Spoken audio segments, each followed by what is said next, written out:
ওরা ভেবেছিল তোমাকে হত্যা করলেই হয়ে যাবে সব শেষ। ভাবেনি ওরা বঙ্গবন্ধু মানেই বাংলাদেশ। হ্যাঁ, আমার বঙ্গবন্ধু মানে বাংলাদেশ।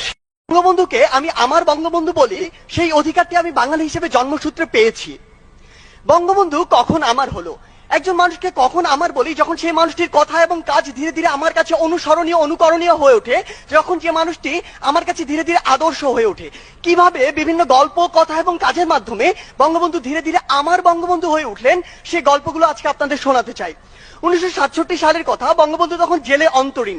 বঙ্গবন্ধুর সাথে দেখা করতে গিয়েছেন তার পরিবার, সাথে ছিল 2 বছর বয়সের শেখ রাসেল। শেখ রাসেল বঙ্গবন্ধুকে বলল, বাবা বাড়ি চলো।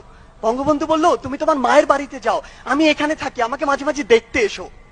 এরপরে কারাগারে রোজ নামছে। বঙ্গবন্ধু বলেছিলেন, আমাদেরও খারাপ লাগে, আমাদেরও কষ্ট হয়, কারণ শত হলো আমরা মানুষ, শত হলো আমি ওর জন্মদাতা পিতা।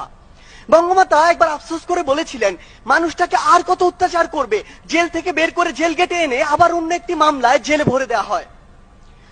54 যুক্তফ্রন্টে নির্বাচনের কথা। বঙ্গবন্ধু গোপালগঞ্জের রাস্তা দিয়ে হেঁটে যাবেন শুনে এক বৃদ্ধা ঘন্টার পর ঘন্টা সেই রাস্তায় দাঁড়িয়ে রইলেন।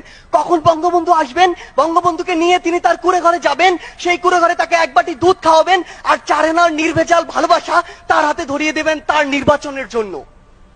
1972 সালের 8 জানুয়ারির কথা। বঙ্গবন্ধু তখন লন্ডনে।